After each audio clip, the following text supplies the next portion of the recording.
everybody. Welcome to the Hallmarkies podcast. And we're really excited today. We are here to give our pilot recap of the new show coming to Hallmark Plus called The Chicken Sisters. And this is a new venture for them. It's a definitely different kind of show for them. And we have our little shorter review of the first 4 episodes, non-spoiler, that you'll definitely want to check out. We'll put a link down in the description. You can check that out. This will be spoiler. This is a recap. So we'll be diving into this pilot. And I am film critic Rachel Wagner, and Elisa's here. Hi, everybody. How's it going? Good. Can't wait to talk about some Chicken Sisters. Yeah. Had you ever heard of this? Have you ever heard of the book or anything? No, but I mentioned it to my mom and she's like, "Oh, I have that book." And I was like, "It's a book?" So I had not heard it. I mainly read psychological thrillers though. So this isn't that usually not off. in my genre. Little do we know. Maybe it is. Maybe you love the book. But I have not read the book. I did download it, but I haven't had time to listen to it. It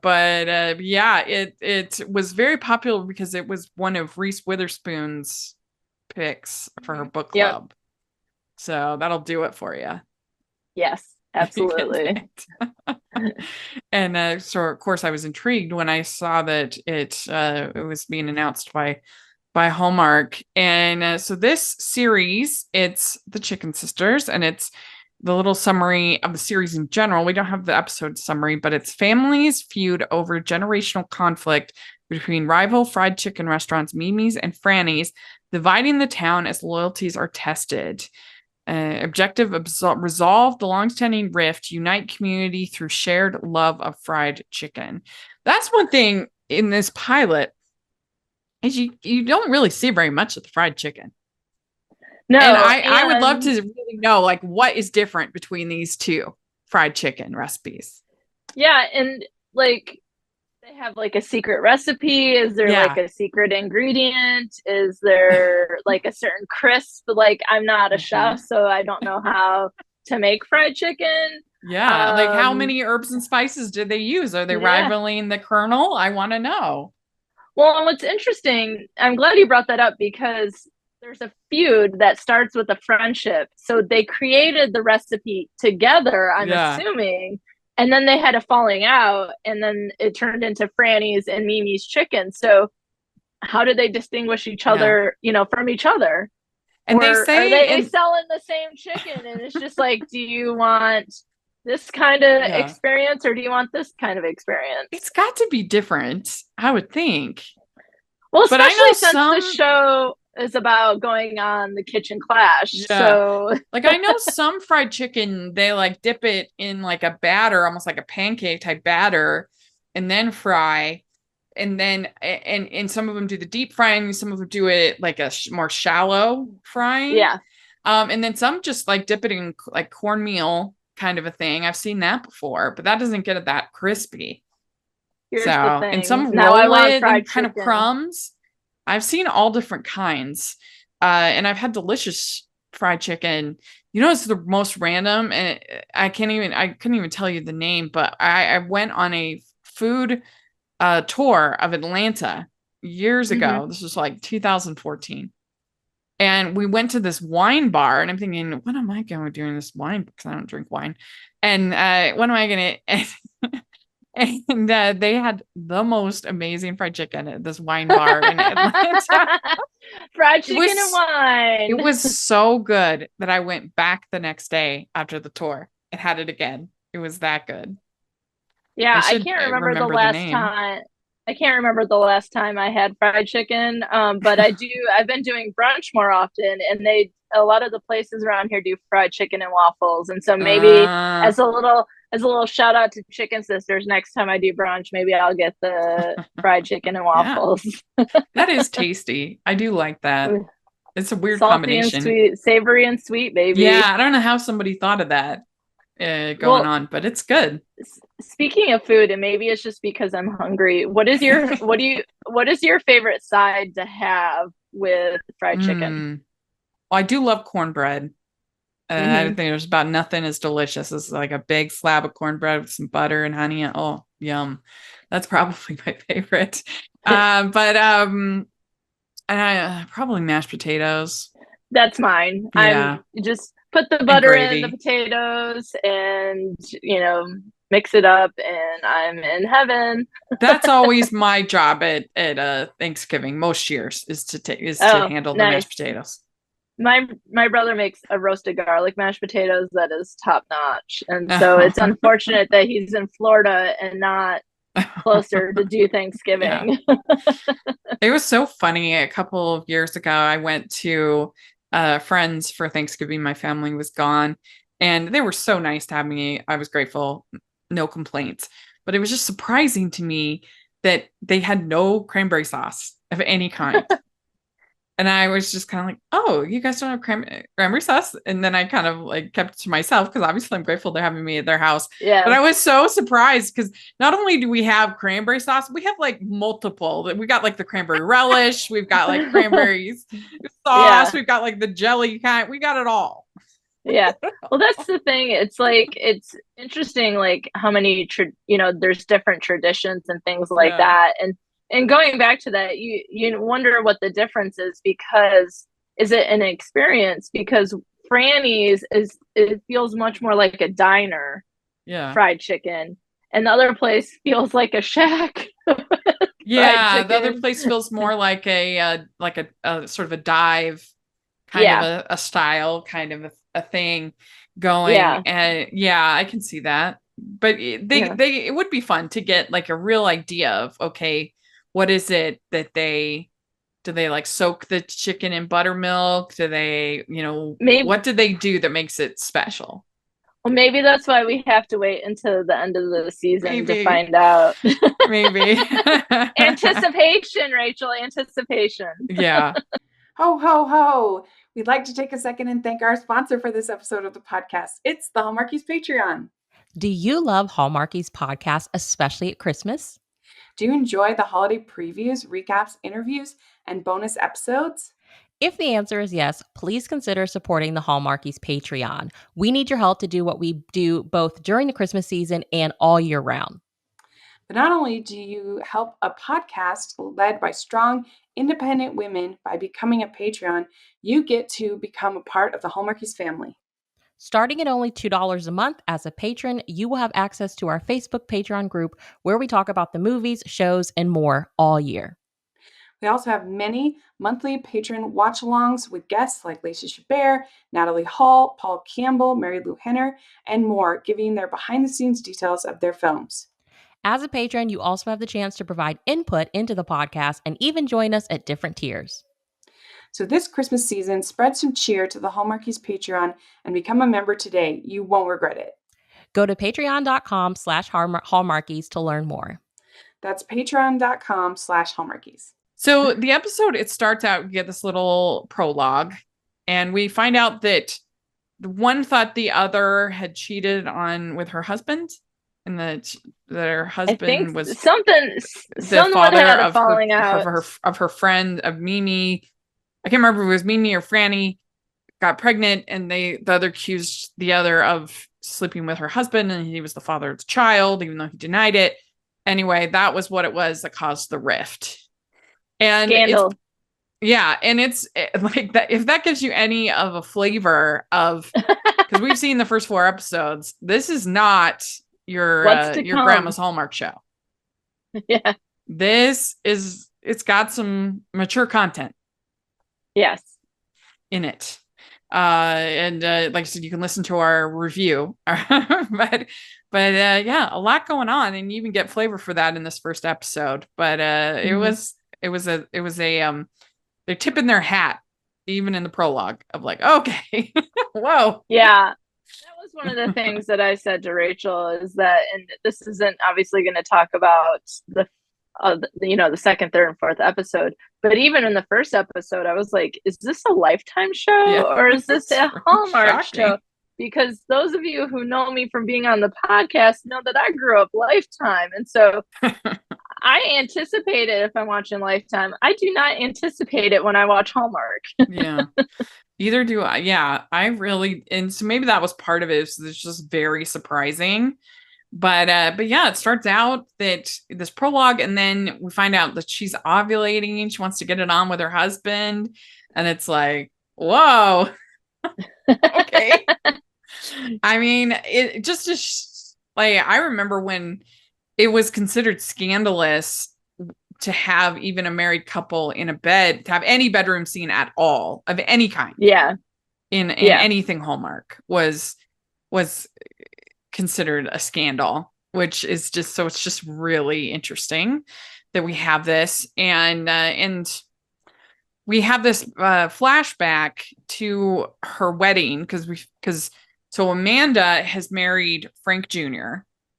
And so she has, like I said, she's sort of the Juliet of this story. She's left her family behind to go to Frank Jr.'s family, which owns Franny's. So it has the flashback to the wedding. Her mom says to her, "You left this family. And then she says, "What happened 100 years ago?" She says, "What happened 100 years ago doesn't have a thing to do with me or who I love." And then her mom says, "That might be the dumbest thing you've ever said." What do you think about that? Do you think that her mom has a point? That there is this legacy that people who, especially when it's like so entrenched in this family, does her mom have a point? Or, what do you think about that?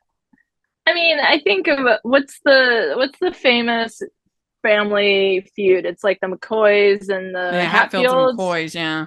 Like, the way I feel about it is you will continue to have conflict if you continue to run that course, and you'll continue to, if you can't find a way to get along, I think it continues trouble. And so I think her mom is wrong in the sense that her daughter loves someone. And I think Amanda is right that she doesn't have anything to do with something that happened 100 years ago. And there is something to be said to loyalty, but it's also like, how long are we going to let this go on? Like, what do you benefit from being in a feud? Like, what is the benefit? It doesn't seem to have any positive outcomes. And so I'm sort of a big supporter of ending the cycle. Yeah. I don't know. What do you think? Yeah, no, I mean, I agree. There's, especially once, it'd be one thing, I guess, if it was like before, maybe she's thinking of dating this person or whatever. But once they're married, it's like, come on, okay, it's time to, it may not have been your first choice, may not have been your 50th choice, but the choice has been made. Let's go from here, kind of a thing. And they have a child. So are you going to ignore the child, your grandchild? Yeah. Like, I mean, it's just like, come on. Yeah, but I also feel like just pretending like the conflict doesn't matter or doesn't exist is also not particularly helpful. Her just being like, why should I even care about that? And it's like, no, this is something that's real, and there have been hurt feelings going back generations, and so it's a tricky thing. I'm more on her side, but I can kind of understand a little bit about this, that you also have to like look at the situation kind of objectively. Well, I think like her mom, it's Gusta, right? Gus, yeah. I don't know what the full name, but yeah, Augusta, I think. I think like, she's in it. So of course she feels like her point of view is right. And I think you're right that you can't ignore the conflict. The conflict has to be resolved so that people can move on. And so something needs to be done so that they don't continue the cycle. Yeah, because there's obviously been hurt feelings over the years. It can't have just been this initial fight. There has to have been other things over the years. Well, I mean, people pick sides. So then it's like, it's like with sports teams. Like, if you're not with, I grew up in the Detroit Lions. If you're not a fan of the Detroit Lions, you're against me. It's Detroit versus everybody, right? Yeah. Like, so it's going to be hard for them to get along, but they might need to figure out a way to do it. Yeah. So then we zoom ahead, all these years, and we find out Amanda is feeling less bliss and more confusion. So things are not going well in her marriage. Yeah. It's a tough I can see why. situation. And she says, would her entire life be defined by food she didn't even eat? So she's vegetarian. She's vegetarian. Yeah. So it's like she's never even tasted the chicken. Oh my goodness. Yeah. I don't know if there was a worst introduction of a character, because I hated her husband immediately. Which I kind of resent, because I really hate in movies and television shows when they try to when they stack the deck so high that they're trying to get you to be on the side of the cheater. And I do not like being emotionally manipulated that way. And because I think the cheating is wrong. I don't think you should cheat on your husband or wife. And so I'm not saying there isn't sometimes like that somebody's not in a bad situation, but two wrongs don't make a right. Yeah. You see what I'm saying? Yeah, absolutely. I just think that what they did was really sort of pump up these gender stereotypes. And like, he's the man who's at home drinking a beer and he can't be bothered, and did she bring home dinner, and like ignoring her completely. And it just like she's supposed to do everything. And so I think they really pumped that up, and that I resented that. Yeah, that's what I don't like. They make it so that it's just, I don't like being manipulated in that way. And so I didn't like that they didn't show like some kind of nuance to this person. I'd like to take a second and thank our sponsor for this episode of the podcast. It's Baker Bookhouse Publishing and author Liz Johnson and the new book, Meddling with Mistletoe. Get into the holiday spirit with Meddling with Mistletoe, a festive novel of baking, matchmaking, and Christmas cheer by Liz Johnson. Whitney Garrett and Daniel Franklin find themselves back at the Red Door Inn at Christmas time. Both have bright futures ahead and don't expect to stay on Prince Edward Island for good. But a little holiday spirit, Christmas pie, and meddlesome matchmaking might just change their plans. Purchase Meddling with Mistletoe for 30% off and free shipping at bakerbookhouse.com. That's 30% off and free shipping at bakerbookhouse.com. And then you have, of course, Hector playing Sergio.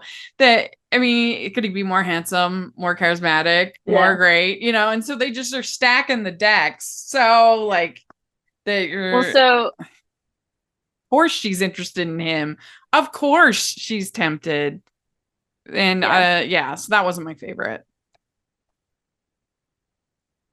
Yeah, I think she was introduced like that. She's sort of in this rut where she wants another child, and her husband doesn't seem interested in trying for another child.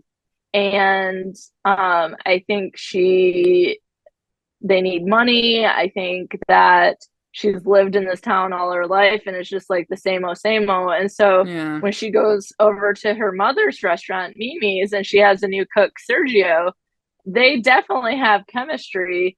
And so I think that when people are in ruts, they can be tempted. And so it'll be interesting to see how that plays out in the upcoming episodes, because I guess where I have a problem with that, yes, they can be tempted, but don't expect me to swoon over it, right? Yeah. Like if it's treated as a dramatic storyline, then okay, like it's, it's a drama, but don't expect me to be like, oh, look how romantic. Yeah. Which is what I normally do. Here's the thing. Hallmark. I'm not interested in either relationship. I'm like, Amanda, you need to be on your own, honey. Yeah. No, it's true. You need to figure out what makes you happy. Yeah. And so there were some decent lines. Like I liked when Gus says, if I wanted to be an actress, I would dye my hair blonde and eat Caesar salads. That was when did Caesar salads become so fancy? Well, that's what May. So there's the sister May. She's basically like become this HGTV guru person.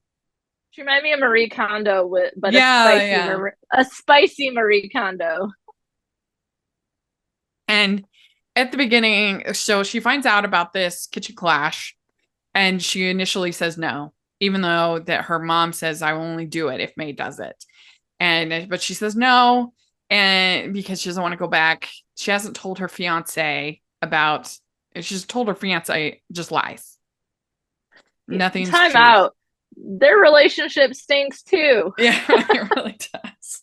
Because he thinks she performed on Broadway, and she performed on Broadway Street at a restaurant called Donkeys. Yeah.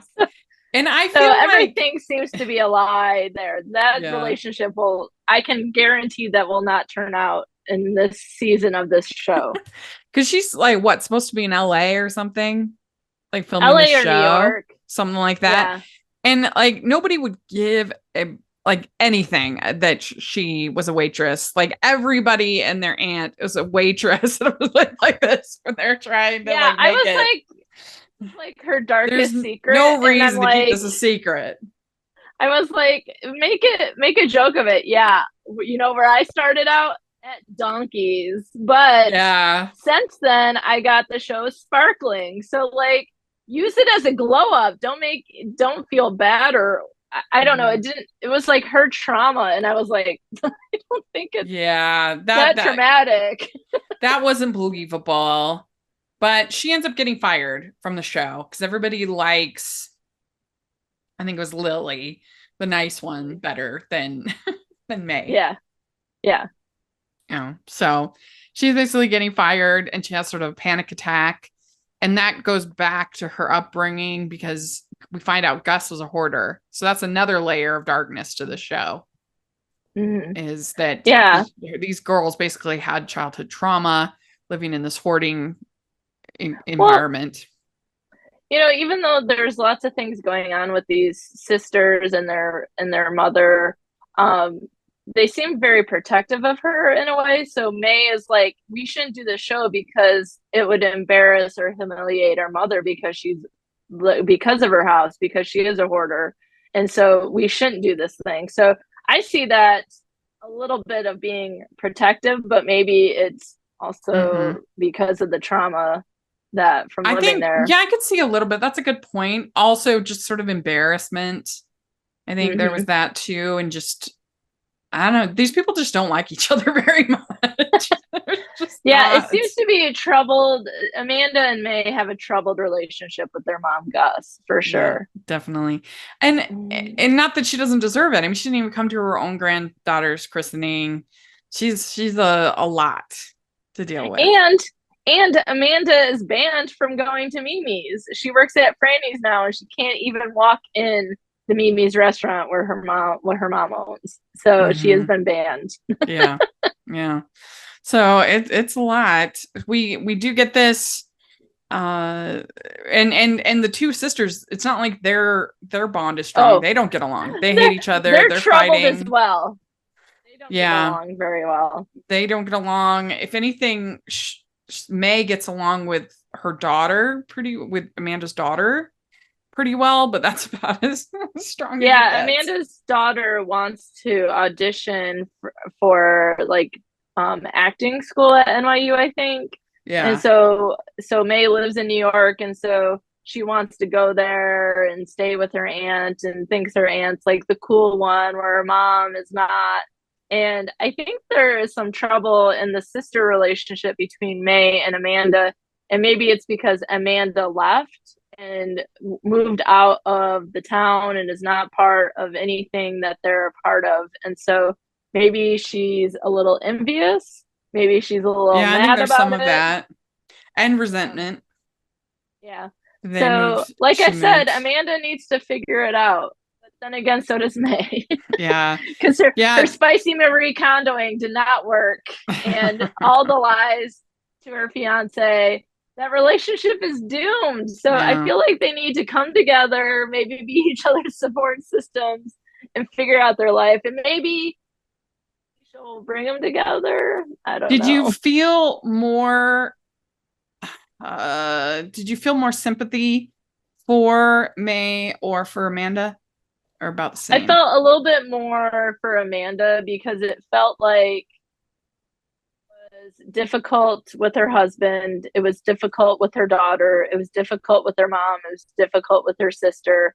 And it seemed like she wanted to do something good by bringing the show in. And maybe that's naive that bringing a TV show would make the town or her family a better situation, that they would, if they won, they would have more money.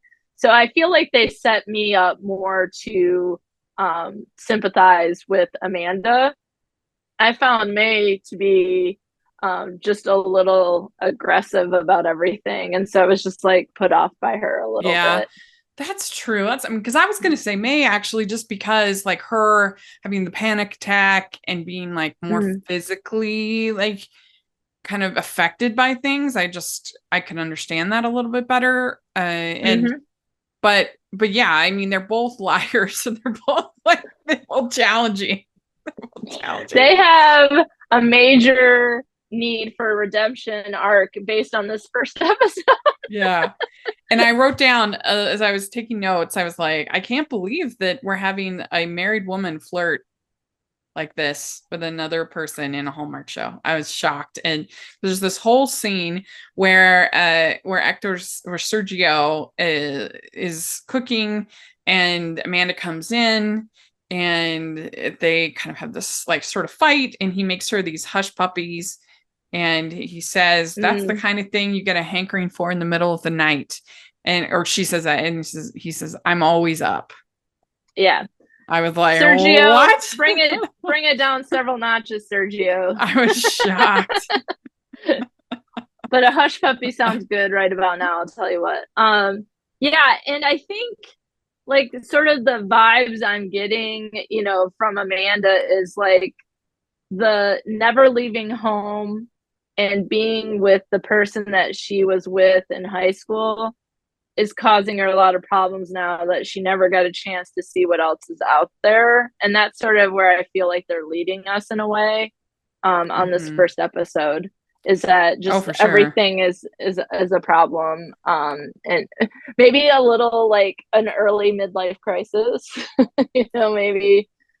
Yeah. I mean, they're definitely trying to build up this, that things are terrible with Amanda and her marriage. She's tempted by Sergio, and then also it's just this clash between in this whole thing with this show and everything.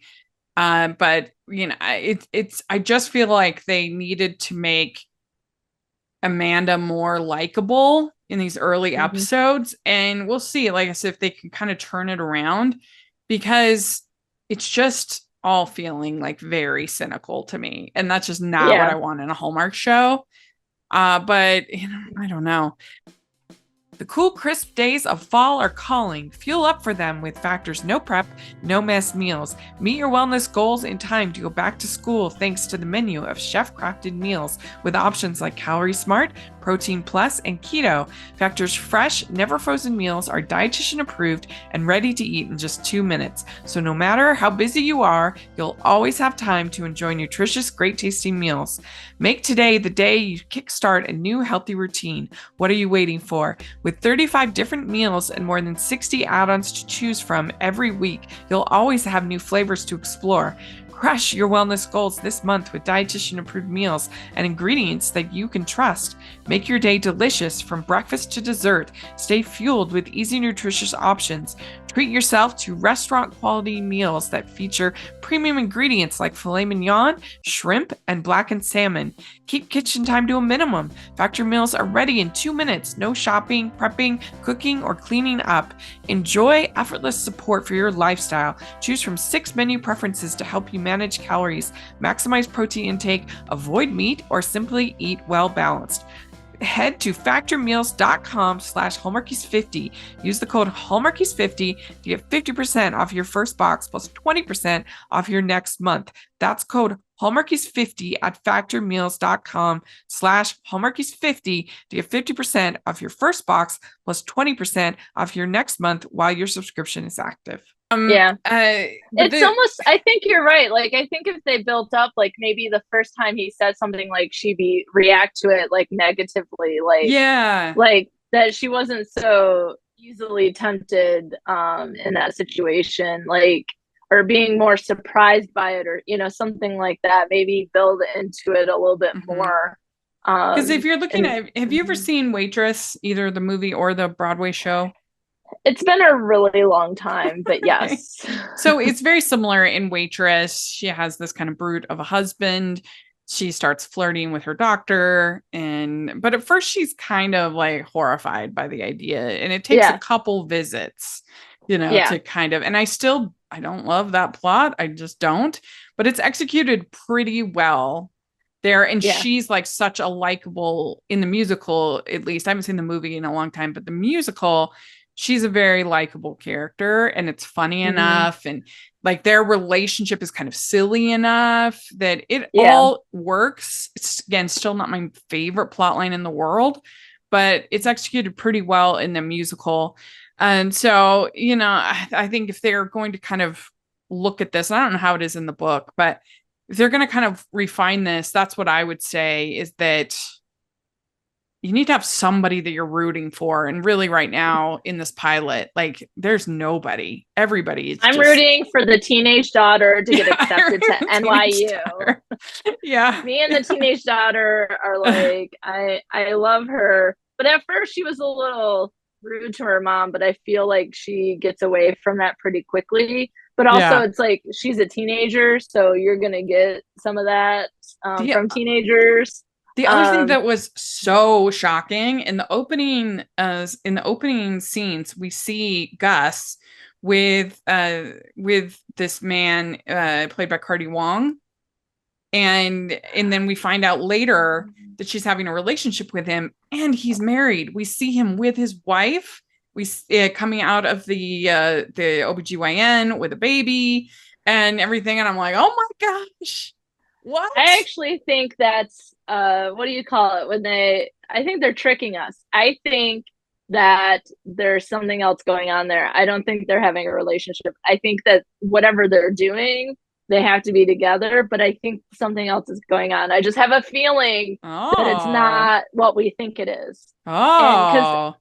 Because they make a point to show him in one of the very first episodes of Present Day.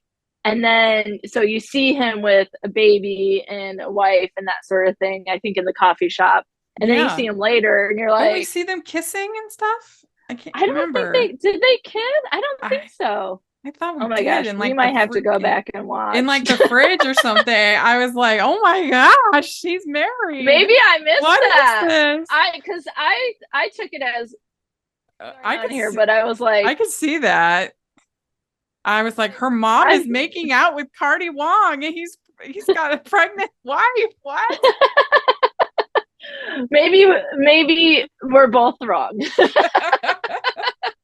I just feel like something else is going on. There could be something else going on there. We'll have to wait and see what happens there. But and that's me still being optimistic. The Lifetime girl trying to be optimistic with this Hallmark show that is so scandalous. It really is. That I'm gonna say I don't think that's an actual relationship. I think I mean it could be, but it's something else is going on, that they are meeting about something else. Like I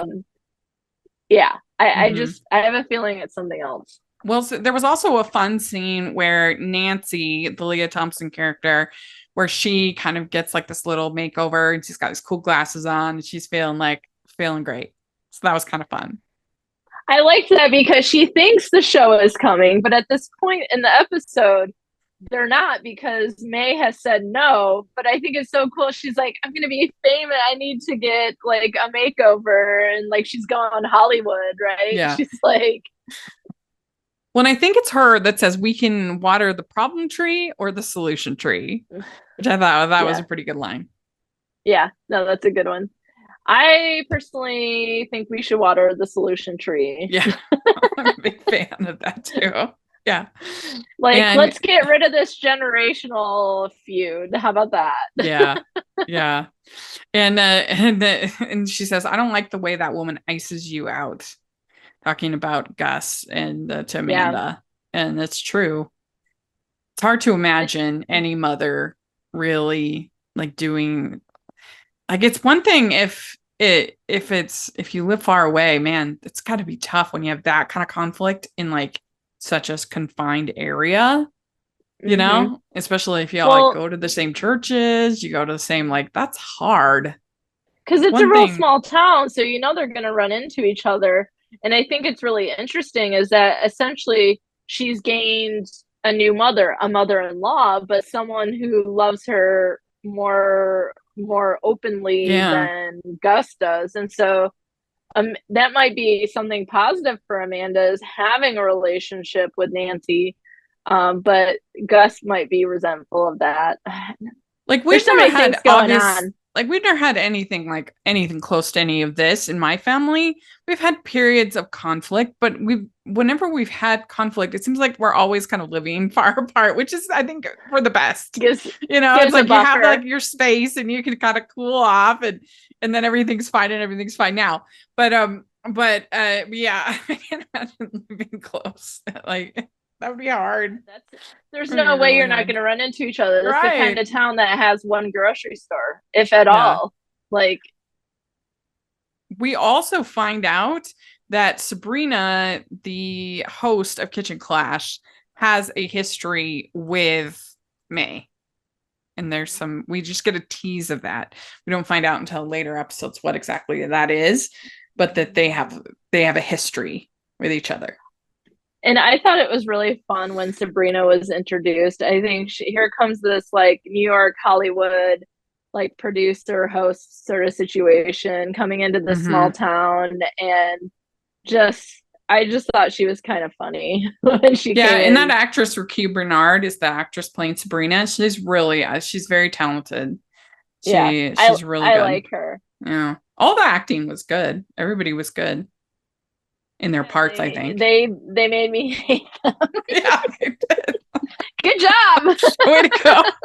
But really, I mean, I don't think any of them could have like done anything else. Like, they did a good job with the material. It's just I don't know. I guess it's just the book, you know. But well, maybe, Rachel, what we can do is read the book and then do an episode about the book. I think that might actually be helpful.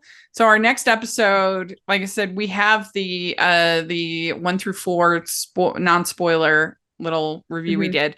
So we've got that, but maybe we'll have our next episode, our recap will be, I think, after episode 5. And so when that'll give us like a month. So plenty of time to read the book. So maybe that would be helpful to do. Yeah. I've already got it on my Audible, so I can get it on my Kindle. I can listen. So yeah, and then we see that that May left a note for her fiance, family emergency, I'll call later. Note. And we have Gus and Cardi Wong's character. I'm telling you, something else is going on. Some kind. So there we go. That is this first episode. I will be so curious for the Hallmarkies listening. What do you think about this? Did they push it too far? I just don't know what the typical Hallmark fan is going to think of the show. I have a feeling they're not going to like it, but it could be wrong. I have no idea. So let me know. Let us know in the comments what you think. And are you going to continue watching it? It's going to be week to week. I do kind of wish they just put it all out, binge style. I kind of wish they did. But anyway, let us know. And thanks so much, Elise, for doing this. Really appreciate it. And if people want to follow you on social media or whatever, what's the best way? Instagram, it's Mona Lisa 14, and it's MONALYSA 14. Great. Come follow me for books and pets.